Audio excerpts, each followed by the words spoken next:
फरमाइश की बात करी? हाँ, इन्होंने पैसों की बात की है, जिसमें मेरी बहनों ही गर्म हो गया था। कहने लगे कि हमारी बेटी है, बेटी के बदले में हम पैसा नहीं लेते। हम कितने पैसे की बात की?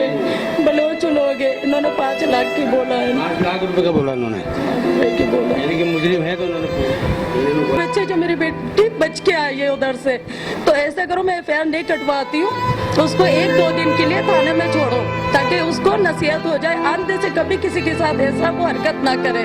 लेकिन ये लोग नहीं माने। पूरे 4 घंटा बाद फिर मैंने FIR कटवाया। मेरी FIR करवाई, ये बोल रहे कि हम आपके साथ हैं, इंशाल्लाह आपको इंसाफ मिलेगा। बहुत मेहरबानी। मैं तो हुकूमत से यही चाहती कि परवरदिगार आलम मेरे बच्चे जैसे बचे हैं सब दहशत, इनको तो सजा मिलनी चाहिए। आज ये कर रहा है, कल कोई और करेगा। इस तरह से नहीं छोड़े इनको। लेकिन मुझे कोई पता नहीं था, मेरी बच्ची पढ़ती मदरसे में बच्ची के साथ, तो आंटी की बच्ची के साथ वाक़या हुआ, तो आंटी ने आके मुझे बताया कि भाई मेरी बच्ची के साथ ये वाक़या हुआ है कि आप अपनी बच्ची को नहीं भेजना। मेरी बच्ची इससे बड़ी है जी, ये छोटी, वो भी उसी मदरसे में पढ़ती है, एक छोटी एक बड़ी है, ये 4 साल की है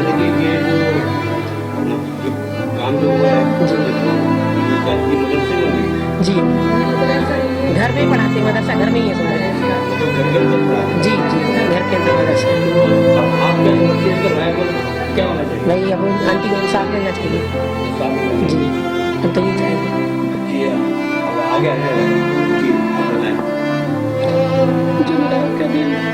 मेरी बच्ची पढ़ने गई, उसको बुलाया गया कि बच्चों को भेज दो पढ़ने के लिए। मैंने इसको भेजा, सफ़ेद कमीज पहनी हुई थी और लाल कलर की ट्राउजर पहनी हुई थी, दुपट्टा भी उड़ा के मैंने भेजा इसको। ये बच्चा भी पढ़ता है साथ में। जब ये घर पे आई, मैं बैठ के कपड़े काट रही थी सीने के लिए, बराबर में शादी इसके चाचा साथ भाग गया।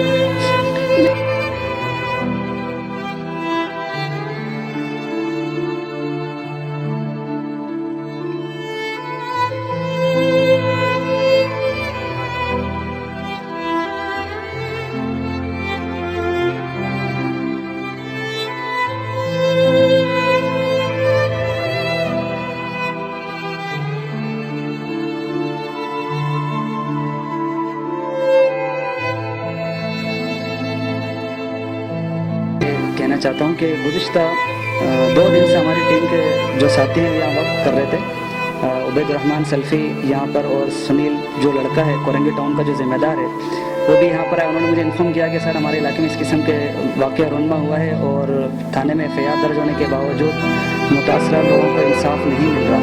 उस पर फिर मैंने कोशिश की, मैंने एक लेटर भी लिखा है कि सबसे पहले तो इनको सेफ्टी का एक सिस्टम बनाना है, ख़ासतौर पर इस बच्ची के लिए, इनकी वालदा के लिए मैंने SHO को एक लेटर लिखा है और उसमें मैंने ये मौक़िफ़ लगाया कि ख़ास तौर पर इनको इस वक्त सेफ्टी तहफ़्फ़ुज़ की ज़रूरत है।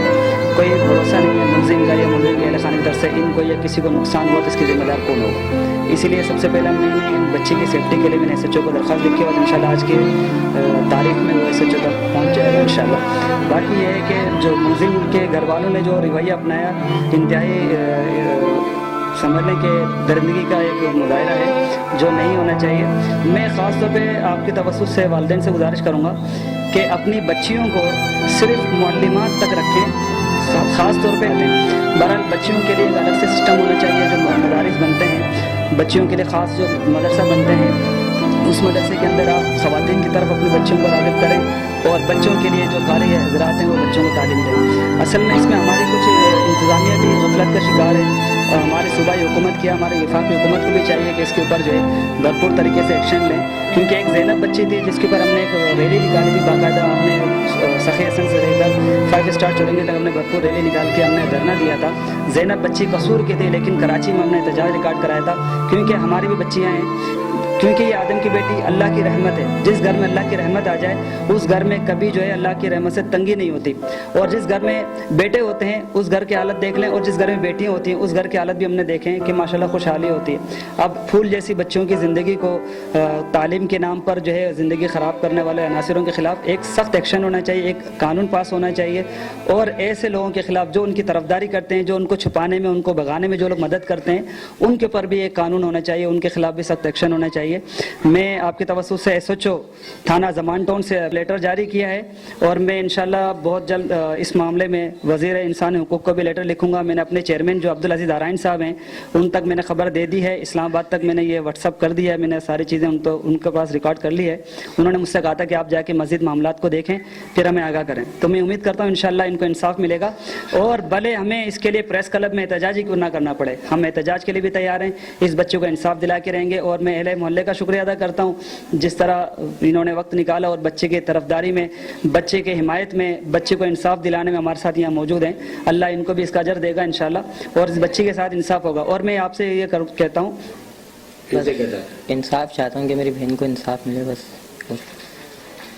इंशाल्लाह इंसाफ मिलेगा। एक ज़ैनब का मसला हल नहीं हुआ था, दूसरी ज़ैनब आ गई, तो ये सिलसिला कब तक चलता रहेगा? इसके ऊपर लाए अमल करने वाला कोई है तो हमें जवाब दें और हमें कमेंट्स करें। शुक्रिया, अल्लाह हाफिज़।